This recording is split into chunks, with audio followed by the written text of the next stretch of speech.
Irmãos queridos, graça e paz, abra sua Bíblia no Salmo lido na nossa liturgia, 46, é o nosso endereço. Eu vou ter pouco trabalho, porque este culto, pelo poder do Espírito do Senhor e na sua regência, já amaciou o nosso coração. Enquanto você abre a sua Bíblia no Salmo de número 46, eu quero externar aqui o meu agradecimento a Deus e também a todos os presbíteros docentes aqui presentes, na pessoa do reverendo José Gonçalves, presidente do presbitério de São José dos Campos. Eu cumprimento então a todos os irmãos presbíteros docentes da Igreja Presbiteriana do Brasil. E na pessoa do nosso secretário, Marco Aurélio, presbíteros, regentes, também vai aqui o meu cumprimento. E na pessoa do pastor reverendo Gustavo, desta amada igreja hospedeira, eu cumprimento a todos os irmãos, com a graça, com a paz do nosso Senhor e Salvador Jesus Cristo. 505 anos, meus irmãos queridos, parece que estamos velhos, mas não estamos. Ao contemplar a igreja do nosso Senhor Jesus Cristo, me parece que ela precisa de muita maturidade ainda, graças a Deus, porque isso mostra que nós não somos independentes. Deus não deu cordas. Ele não nos deixou à deriva ou à mercê da nossa própria sorte. Portanto, quando pensamos em reforma protestante, e hoje é o dia, nós não estamos pensando num evento. Preste bem atenção. Quando falamos em reforma protestante do século XVI, nós estamos falando em Deus, somente Deus. E se isso fugir da sua memória, eu gostaria que você trouxesse, na noite deste dia, à sua memória o que te pode dar esperança. Que Deus é soberano, que Deus está lá, não assistindo eventos, mas governando os céus e a terra. E aqui, meus irmãos queridos, eu fico pura e simplesmente à vontade, com temor e tremor, porque este salmo é uma destas maravilhas. Evidentemente que nós não temos tempo de examinar todo este salmo, portanto, apenas o verso primeiro, lembra? E eu quero refrigerar a sua mente e o seu coração novamente com a inerrante, eficaz, portentosa, poderosa palavra de Deus, que diz assim: Deus é nosso refúgio e fortaleza, socorro bem presente nas tribulações. Que Ele abençoe a sua palavra. Provavelmente nós temos, meus irmãos, nos registros dos anais da história, que não tem havido, provavelmente não haverá um homem com uma mente tão aquilatada em termos de um entendimento filosófico cristão sobre a existência humana do que o suíço-americano Dr. Francis Schaeffer. Os irmãos provavelmente já devem ter lido algo deste servo de Deus, que fundou a associação chamada L'Abri. E lá nos Alpes suíços, este servo do Senhor ajuntou provavelmente as mais representativas lideranças do mundo evangélico. Dr. Francis Schaeffer afirmou sem rodeios que o argumento central do Evangelho não é que Jesus te ama, que Jesus tem um propósito para a sua vida. Dr. Francis Schaeffer afirmou, meus irmãos, sem rodeios e meneios, que o argumento pivotal do Evangelho não é que Jesus morreu e ressuscitou para perdoar seus pecados, não. O argumento central, disse Dr. Francis Schaeffer, o argumento que comanda as Escrituras e a saga do Evangelho, o argumento, portanto, mais importante do Evangelho é que Deus está lá.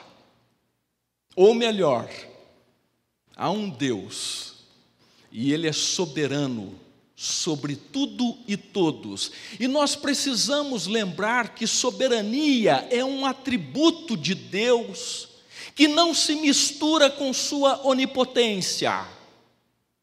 Agindo Deus, quem o impedirá? Ele tem todo o poder, Ele é o Todo-Poderoso, Senhor dos senhores e Rei dos reis, mas Ele é soberano.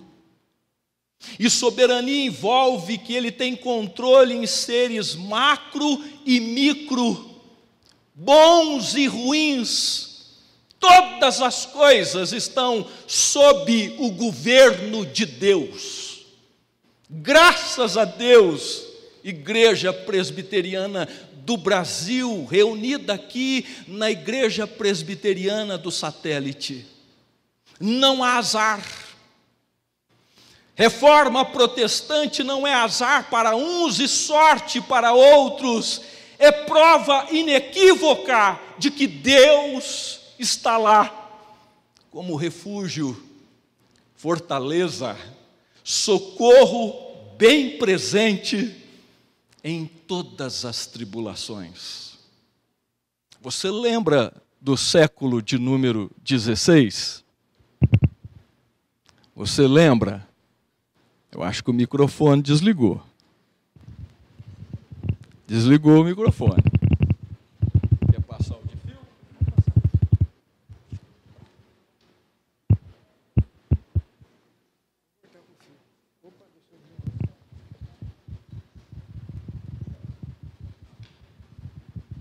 Aí que solta.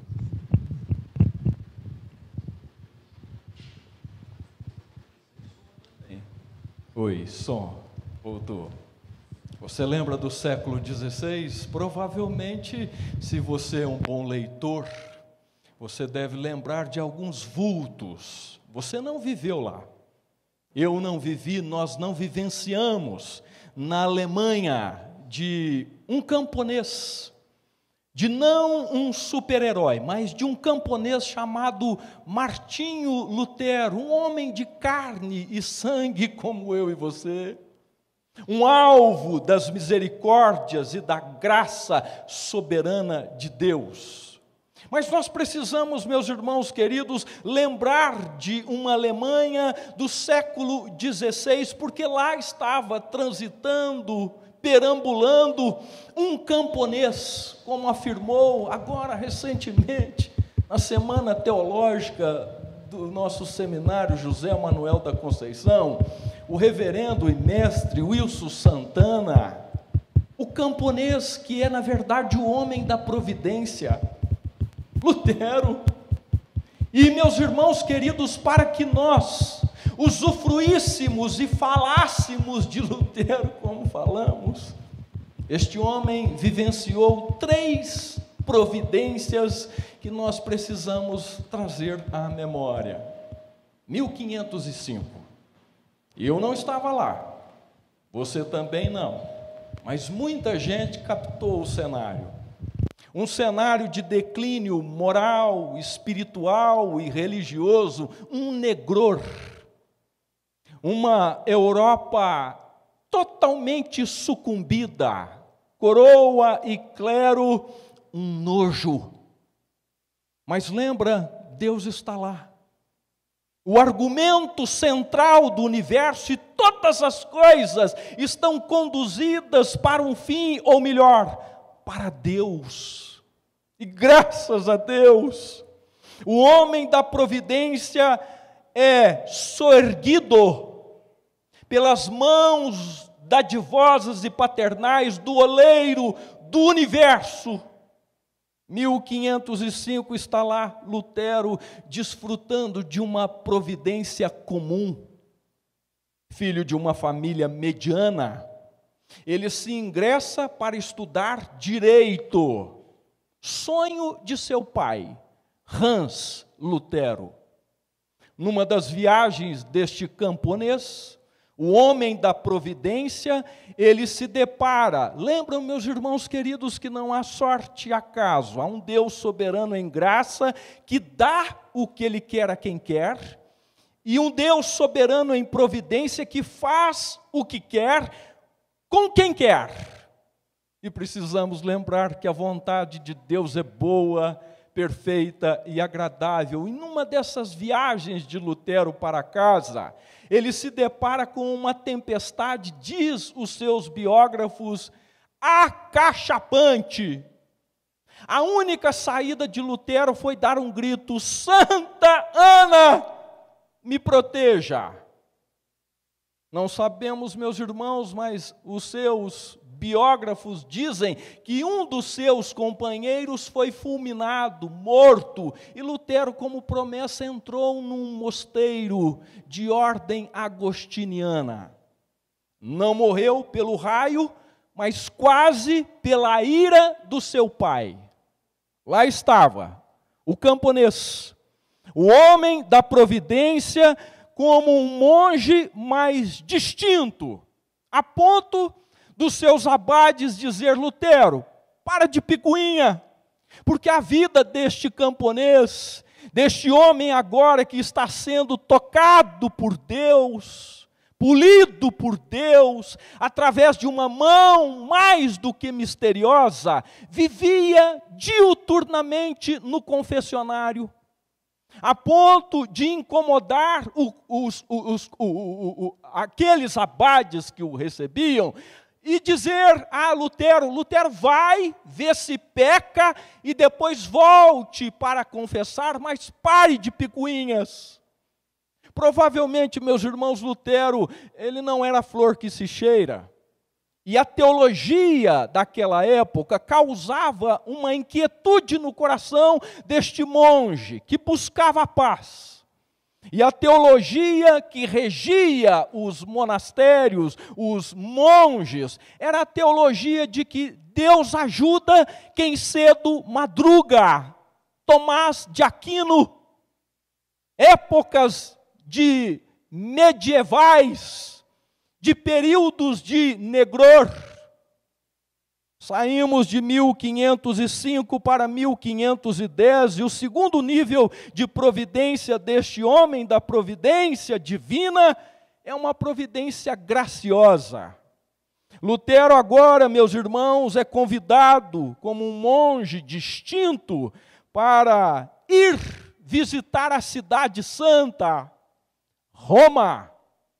E ele vai, mas no intuito de fazer esta peregrinação e receber indulgência plenária de per si e também para seu avô, que havia acabado de falecer. Era, meus irmãos, a teologia régia: serei livre do purgatório, não só eu, mas também vovô. E o filme de Lutero relata muito bem este momento, quando ele chega na cidade, então, honrosa, bela, adornada, afamada, Roma. E Lutero, então, pega a indulgência e sobe aquela escadaria. Alguns dizem que é as escadas do Gábata, as escadas que Jesus subiu para encontrar com Pôncio Pilatos, trazida de Jerusalém. Lutero sobe degrau por degrau, e a cada subida, de joelhos, orando um Pai Nosso e uma Ave Maria.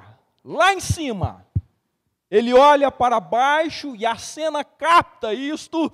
Lutero parece que amassa esta indulgência e deixa ela cair suavemente no chão, e ele faz um solilóquio, ou seja, ele faz o que o salmista, no Salmo 103, faz. O que o salmista faz, meus irmãos, em vários outros salmos. Ele fala consigo mesmo: será que tudo isto é verdade? Será que tudo isto valeu a pena? Porque nós estamos diante de uma mão invisível conduzindo a história. Terceiro nível de providência, 1515. Aqui está, meus irmãos, o camponês, o homem da providência, agora desfrutando de providência extraordinária. A maior crise de Lutero acontece nesta ocasião. Os abades o vê como um monge inquieto, mas sobretudo sóbrio, em maturidade, e convidam Lutero, intimam Lutero para estudar teologia e lecionar teologia. Pasmem, o livro-texto, o saltério. Imaginem vocês aquele coração perturbado, aquela alma chacoalhada por Deus, sendo agora levado, maestro presbítero Josias, ao baú de tesouros de Deus, os salmos. Dá para entender, meus irmãos, o mover de Deus, a soberania de Deus, avultando-se, preparando, conduzindo tudo como nosso refúgio e fortaleza, socorro bem presente, uma alma inquieta, agora escavando os tesouros de Davi. Como disse o puritano William Cowper, John Newton, lidando com as cardifonias, as palavras do coração, sendo encharcado pela Escritura, somente a Escritura, toda a Escritura, sendo liberto de forma invisível, mas real, de tradições. 150 salmos, lidos, meditados, estudados a fio, noites e madrugadas, porque Lutero era assim. O nosso Roberto Carlos, você sabe que nós temos um Roberto Carlos? Não é o cantor, recentemente falecido, R.C. Sproul. Roberto Carlos Sproul diz que este homem era um insano, mas o homem da providência, o camponês, que agora saturado pelos salmos, presbítero Marco Aurélio, se queda aos pés do Evangelho, porque os abades agora diz, Lutero, nós queremos que você ensine o Novo Testamento, e pasmem, irmãos, o texto sacro é Romanos, a carta magna do apóstolo Paulo.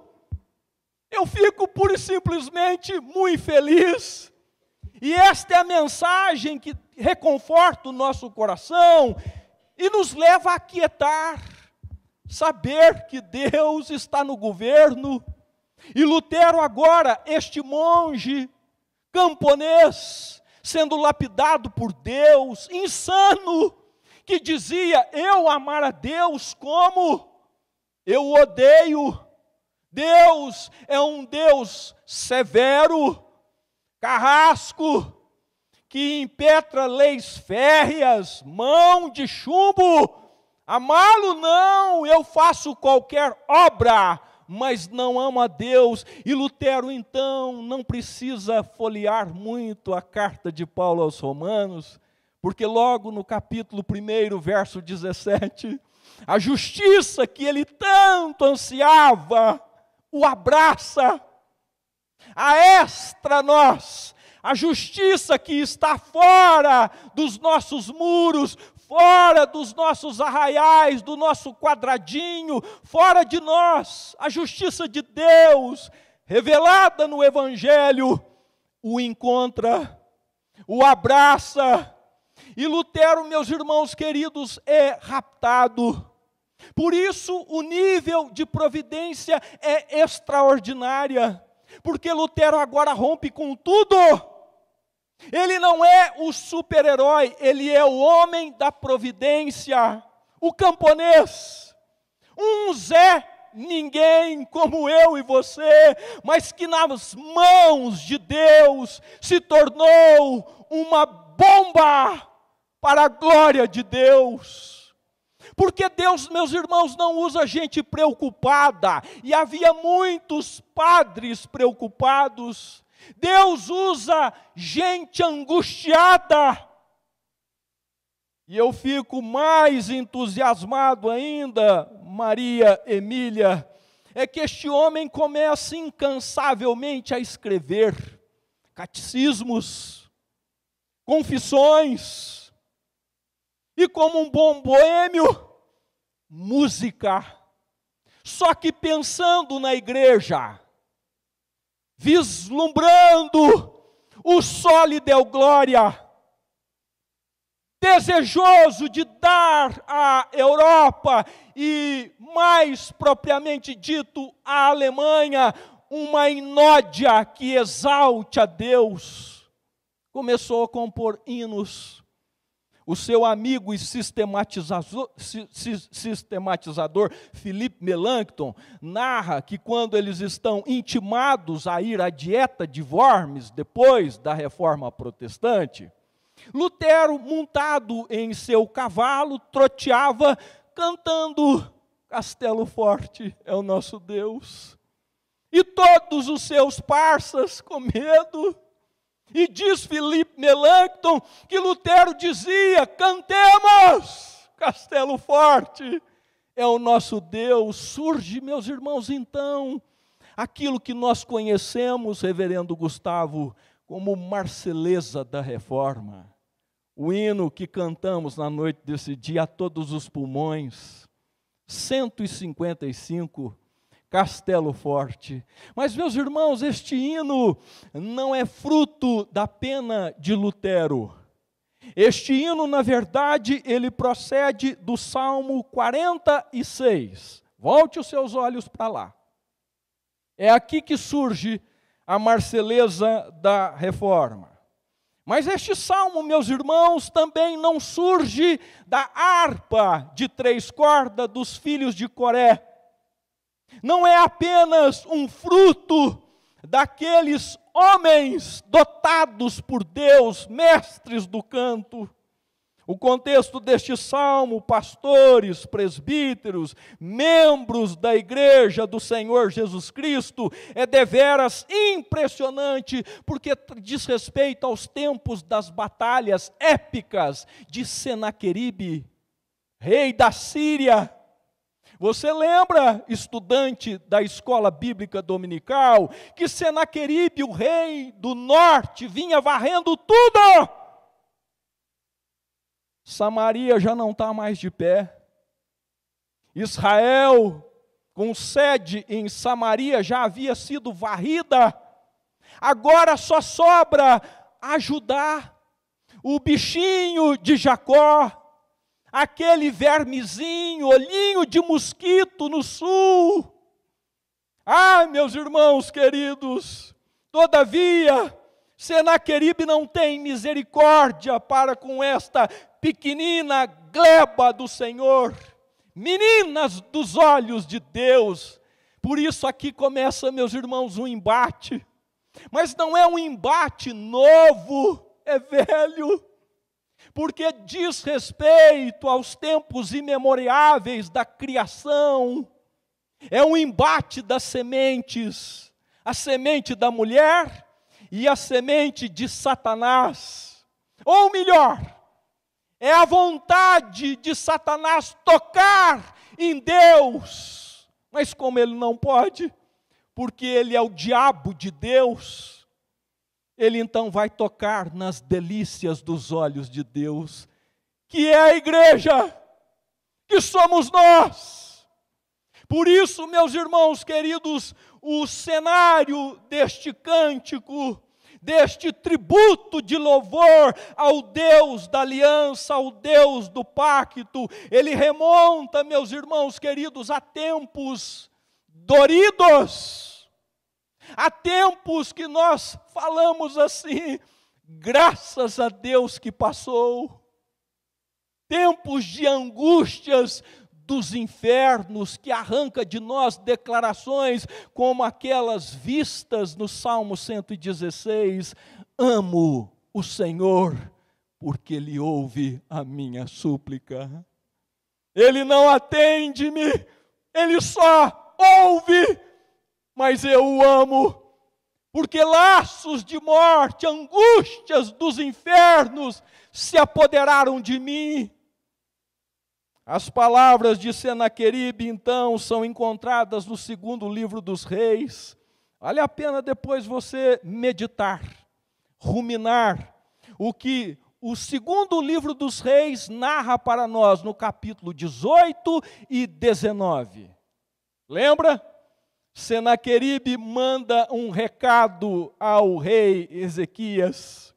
Senaqueribe manda uma cartinha dizendo: não resista, não teime, renda-se, ó rei de Judá, ou nós varreremos vocês do mapa. Segundo o livro dos Reis, capítulo 18, versos de número 19 e 20, você vê essa afronta. Senaqueribe afrontando a Deus. Mas como ele não pode tocar em Deus, porque lembra, o argumento pivotal do Evangelho é que Deus está lá. Ele está muito distante de você. Bom que nós tragamos à memória isto. Ele não é um como nós. Ele é Deus. Mas Ele está ao rés do chão. Ele se fez carne. Mas há uma distância entre Ele e nós. Mas Ele está lá, governando todas as coisas. Mas Senaqueribe não quer atentar para estas verdades. O fato é que o rei Ezequias vai ao templo orar. E se você é rápido no gatilho, olha 2 Reis, capítulo 19, verso 14, verso 19. Ele leva esta carta afrontosa e apresenta a quem de direito, porque o destinatário não é a igreja, é Deus. Quando tentam atingir você, meu irmão, estão tentando tocar no seu Senhor.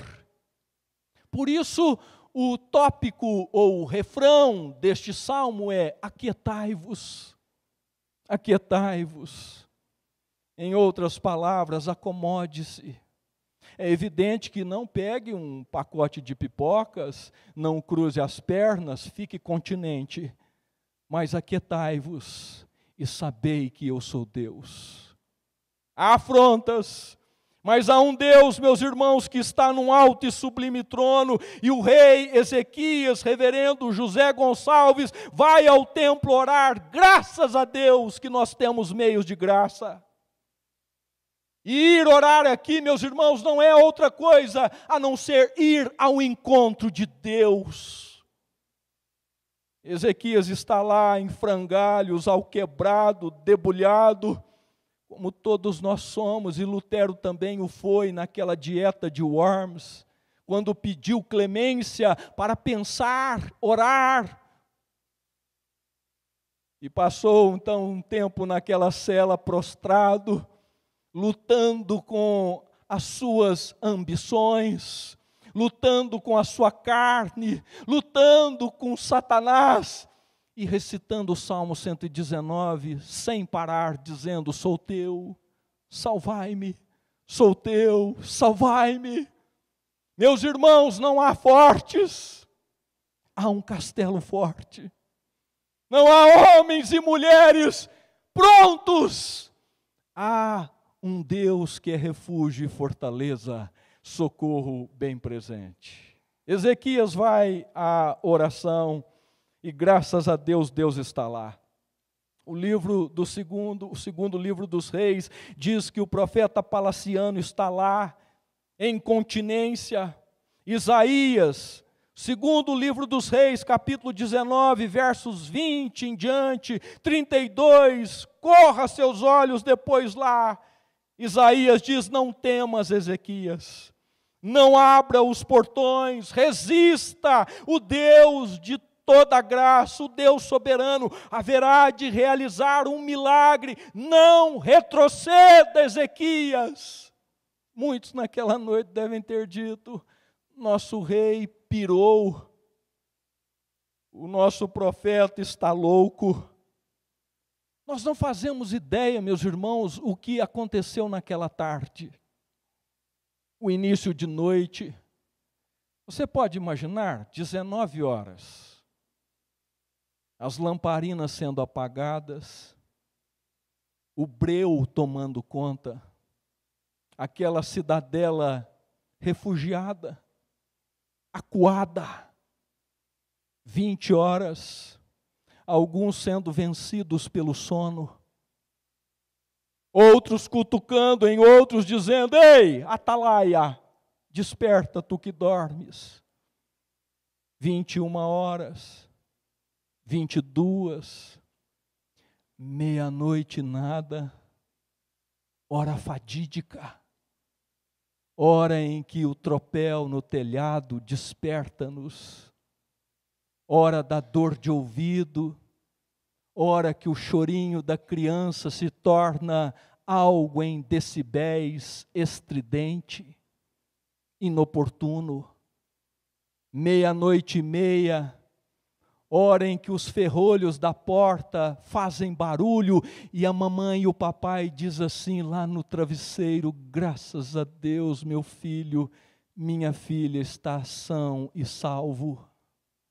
Hora fadídica. Madrugada fora, nada. Mas vem amanhã, meus irmãos, porque lembra, o choro pode durar uma noite.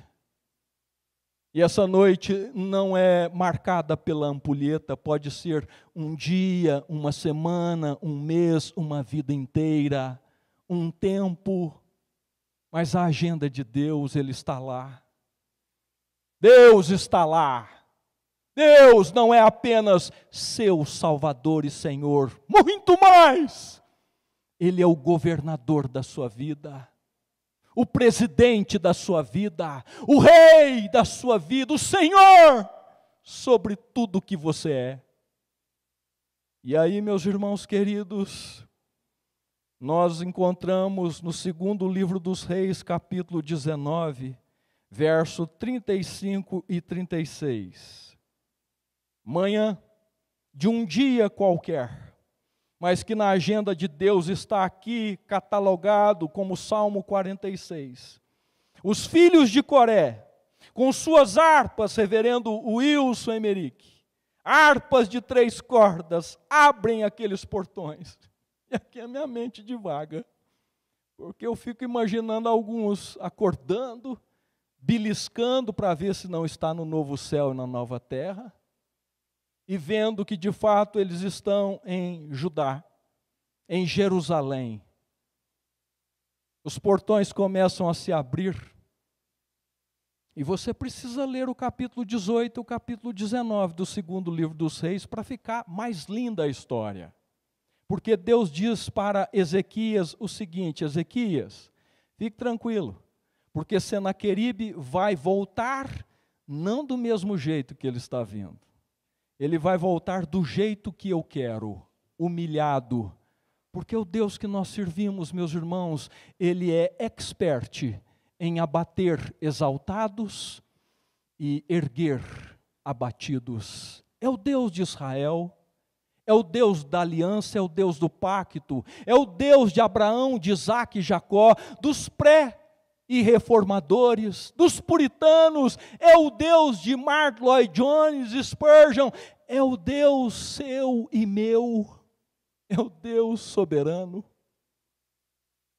Estes coralistas com suas harpas abrem os portões e 185 mil soldados de elite, snipers, gente braba, sem misericórdia, todos mortos, diz 2 Reis, capítulo 19, versos de número 35 e 36. Sob a batuta do Espírito Santo e não do presbítero Josias, 280 homens, apenas homens, e nada de macheza, porque Deus assim o quis. 280 coralistas, regidos pelo autor e consumador da nossa fé. pelo Criador e mantenedor do universo, o Deus de toda graça, longanimidade, o Deus de todo amor, de toda justiça, o Santo, Santo, Santo. E em voz de soprano, e para o oriental, voz de soprano é quando eles querem dizer algo deveras muito importante. E eles então pegam suas harpas e começam a cantar. Deus é o nosso refúgio e fortaleza, socorro bem presente. Eu disse que eu não tenho tempo, e não tenho mesmo. Mas olha como que ele descortina este verso. Uma palavra mais doce, mais sublime, que eclodiu na Reforma Protestante. Deus, o Deus das Escrituras, o Deus de toda graça, o Deus que nos concede fé e a mantém.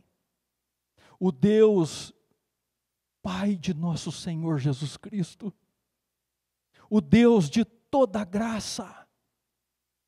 Porque em Cristo Jesus você não é copo vazio, você é ditoso, ditosa, bem-aventurado, não porque és reformado, mas também porque reforma é voltar, não é inovar, é voltar a Deus, indagar pelas veredas antigas. Graças a Deus. Este salmo, meus irmãos, nos leva ao Gênesis, porque Deus no princípio criou os céus e a terra. Ele não nos abandonou. O salmista então abre as cortinas para nós do Deus Criador e mantenedor de todas as coisas, o Deus do pacto, o Deus que jurou em nos amar e que nos amou a ponto de levar o seu amor às últimas consequências. Você quer um exemplo desse amor? Olhe para fora, como Lutero, como estes filhos de Coré. Olhe para fora dos muros.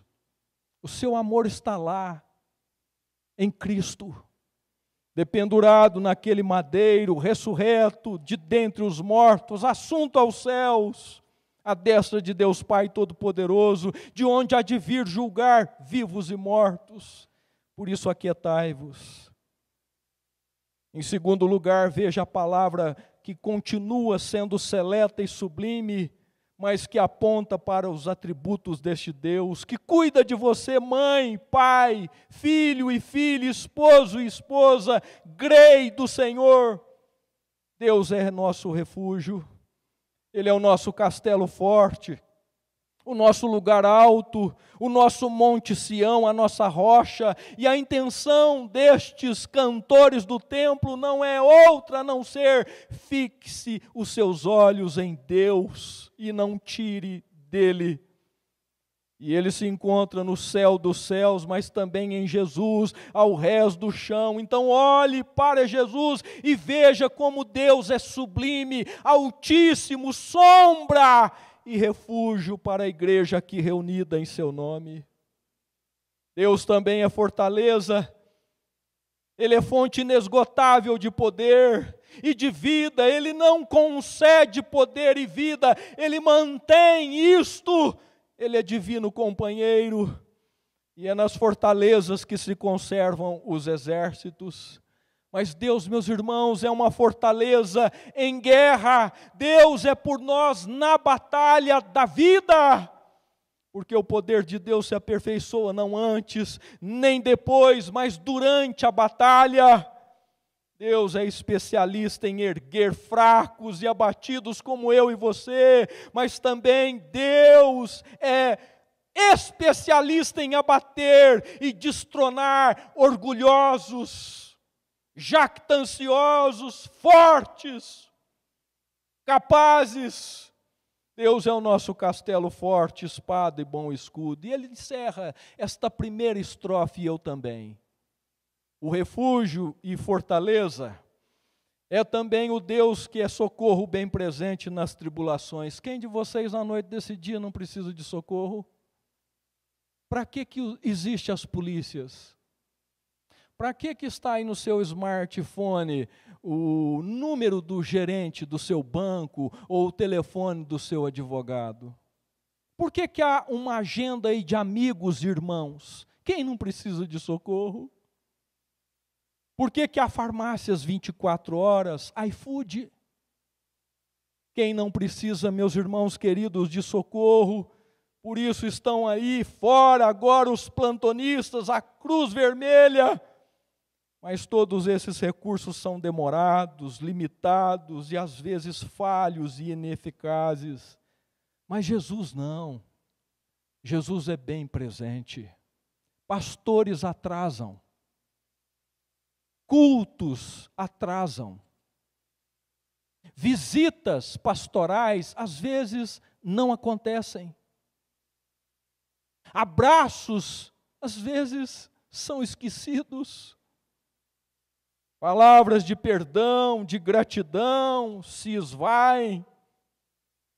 Mas Jesus, meus irmãos, se mostra bem presente. Antes de clamarmos, diz o texto sagrado, o anjo do Senhor estava lá.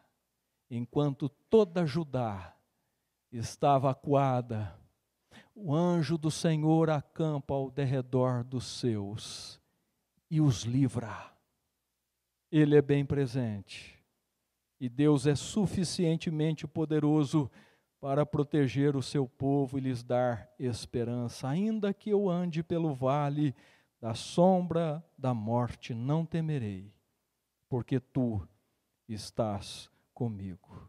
Deus não espera chegar à tribulação, igreja.